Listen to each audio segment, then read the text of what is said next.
नमस्कार दोस्तों, स्वागत है आप सभी का हमारी नई वीडियो सीरीज़ जिसका नाम है देश का चुनाव।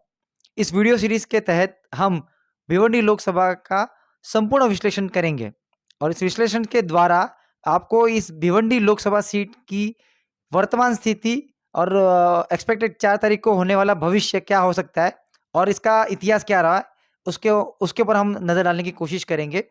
इस संपूर्ण विश्लेषण में मेरे साथ मेरे सहयोगी है गुरुप्रसाद सिंह जी, जो नवभारत पेपर के जाने-माने पत्रकार है।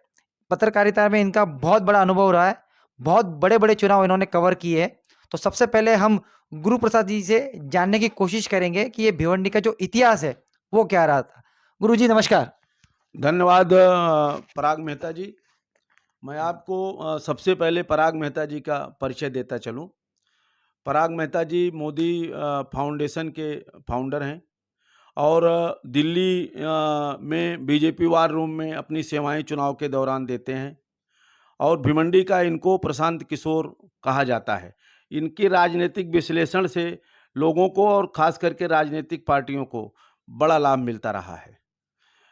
पराग जी, जैसे आपने कहा कि भिवंडी लोकसभा सीट का इतिहास क्या है, तो मैं अपने दर्शकों को बताता चलूं कि भिवंडी लोकसभा सीट जो आज वर्तमान में है, वो पहले दहानू लोकसभा सीट के नाम से जानी जाती थी और 1967 में प्रथम सांसद होने का गौरव दहानू स्थित जवार के राजा यशवंतराव मुकने को मिला था। तब से लगातार ये सीट 8 बार तक कांग्रेस के खाते में रही और 2007 में हुए परिसीमन के बाद 2009 में हुए प्रथम चुनाव के दरमियान ये सीट भिवंडी लोकसभा के नाम से जानी जाती है। 2009 में भिवंडी लोकसभा से कांग्रेस के उम्मीदवार सुरेश काशीनाथ टौरे जी ने जगन्नाथ पाटिल के सामने, जो भाजपा के उम्मीदवार थे, उनके सामने चुनाव लड़ा और भाजपा के जगन्नाथ पाटिल को हराते हुए कांग्रेस के खाते में इस सीट को डाला था। तब से 2014 से 2019 के दौरान 2 बार भाजपा से सांसद कपिल पाटिल इस सीट पर हैं, जो आज केंद्रीय पंचायत राज मंत्री हैं। और अब फिर 2024 में जो चुनाव होने जा रहा है पराग जी, उसमें भाजपा से कपिल पाटिल और राष्ट्रवादी के खाते में ये सीट जाने की वजह से महागठबंधन उम्मीदवार के रूप में सुरेश महात्रे उर्फ बाल्या मामा और जिजाऊ संगठना शैक्षणिक सामाजिक संगठना के प्रमुख नीलेश सांभरे चुनावी मैदान में ताल ठोंक रहे हैं। जैसे आपने बताया कि 2009 से पहले ये दानू लोकसभा थी करके, उसके बाद में परिसीमन होके ये भिवंडी के अस्तित्व में आई। तो यहाँ तक कि टेक्निकली हम दर्शकों के ऊपर छोड़ते हैं कि जैसे हिसाब से कांग्रेस बोलते हैं कि ये उनकी परंपरागत सीट रही है, तो देखा जाए तो टेक्निकली ये दानू लोकसभा थी जो विभाजित होकर पालघर और भिवंडी 2 पार्ट में हुई। तो देखा जाए तो 2009 से ही ये अस्तित्व में आई। तो 2009 के बाद में 1 बार कांग्रेस ने जीती और 2 बार भाजपा की हुई। 2009 के अंदर जगन्नाथ पाटिल जी आ रहे थे, मेरे ख्याल से उसके अंदर एक मनसे का एक फैक्टर बहुत बड़ा रहा होगा, क्योंकि मनसे ने 9 जगह पे अपने उम्मीदवार खड़े रखे थे। वहां पे हर किसी ने मेरे ख्याल से 1-1 लाख के ऊपर वोट लिए थे। जहां भाजपा प्रत्याशी थे उनको बड़ी हार का सामना करना पड़ा था। तो कहीं ना कहीं ये एक फैक्टर मुझे लग रहा है कि कहीं ना कहीं शायद ये हो सकता है। आपका क्या मानना है? जी पराग जी, आपका कहना बिल्कुल सही है। उस समय मनसे के उम्मीदवार जो डीके मात्रे रहे, बाद में फिर बाल्या मामा हुए, इन्होंने कम से कम 1 लाख वोट मनसे की तरफ से चुनाव में जीता था और जिसकी वजह से भाजपा के कैंडिडेट जगन्नाथ पाटिल को चुनावी हार का सामना करना पड़ा था। बराबर बराबर, ये इतिहास वही जानना जरूरी है कि जिस हिसाब से 2009 में गुरु प्रसाद जी मनसे फैक्टर की वजह से बीजेपी की काफी सीटें नहीं आ पाई थी। मेरे ख्याल से 2019 के अंदर यही वंचित बहुजन आघाड़ी जैसे आ गई थी, तो उसका फायदा कहीं ना कहीं भाजपा को मिला, जिसके कारण से दिग्गज नेता जैसे अशोक चौहान जी वगैरह थे, उनकी सीटें गई थी करके। ये आपका कहना बिल्कुल सही है। लेकिन कुछ मायनों में अगर राजनीतिक परिदृश्य को देखा जाए पराग जी, तो 2014 से 2019 के चुनाव में भाजपा के साथ शिवसेना एकदम मजबूती के साथ खड़ी थी, जिसका फायदा भाजपा को बहुमत से सीटों को जीतने में मिला था। गुरु प्रसाद जी, सबसे एक बात है कि जिस हिसाब से 2014 और 19 के अंदर अगर आप लीड देखोगे तो कपिल पाटिल जी ने एक बार 1,09,000 और दूसरी बार 1,56,000 के आसपास की लीड से ये चुनाव जीता था।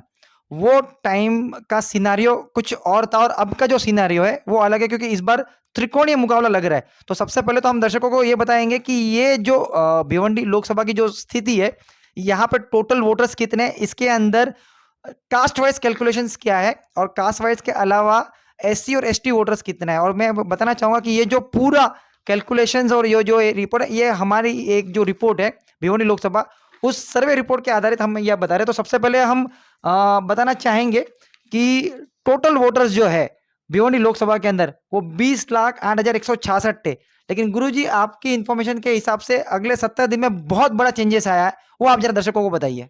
आपने सही कहा पराग जी।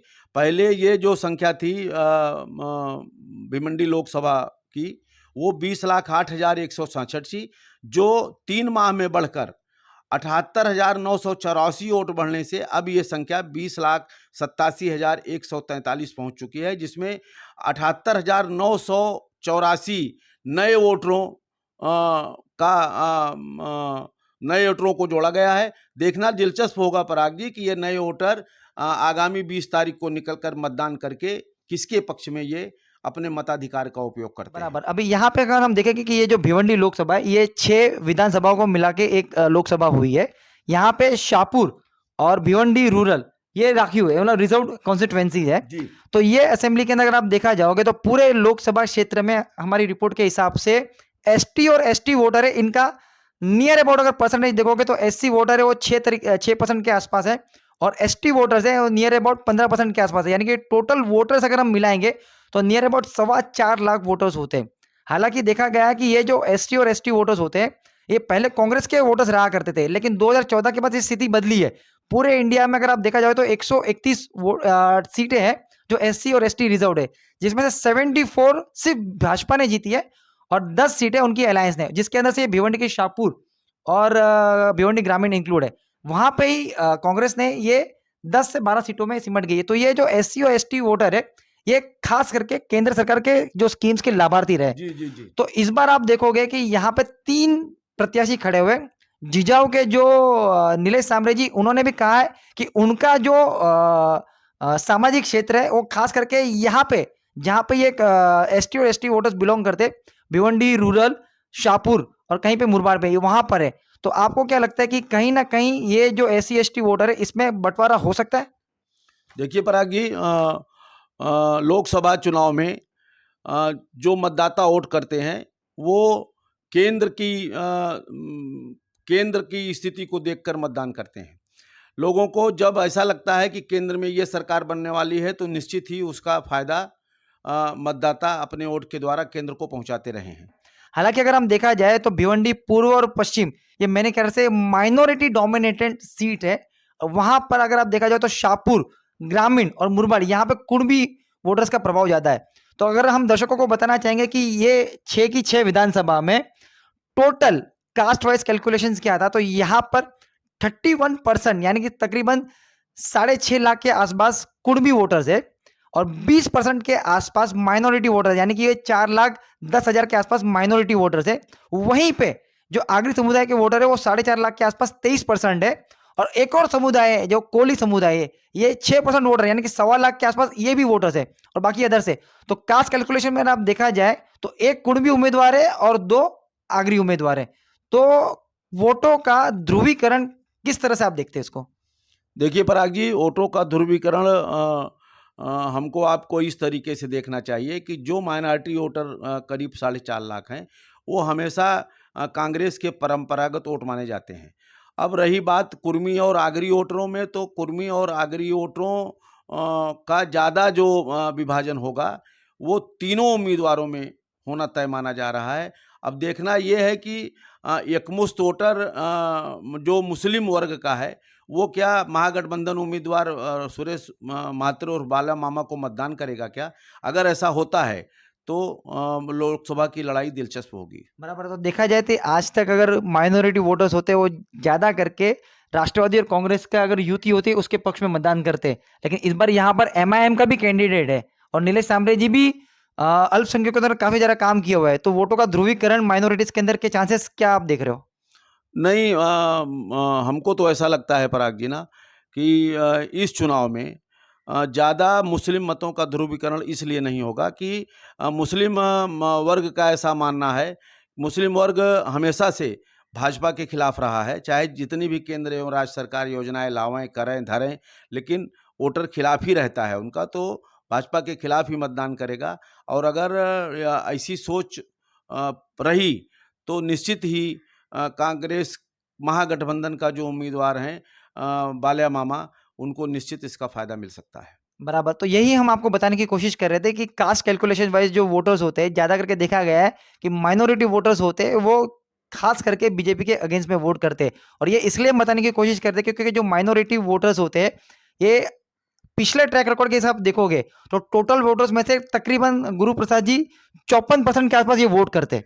और वहां पे अगर जो हिंदू कम्युनिटी के अगर आप वोट करोगे तो ये जितने भी परसेंटेज वोटर है, इसके मुकाबले में वो 44 से लेकर 46% के बीच में ये मतदान करते हैं। यानी कहीं ना कहीं माइनॉरिटीज जो है वो हिंदू से ज्यादा वोट करते हैं। और इसका फायदा हमेशा भिवंडी पूर्व पश्चिम से हमेशा विकास जी, आघाड़ी जी, या तो जी, कांग्रेस है उनको जी, मिला गया है, मिल मेरा ऐसा सोचना करके।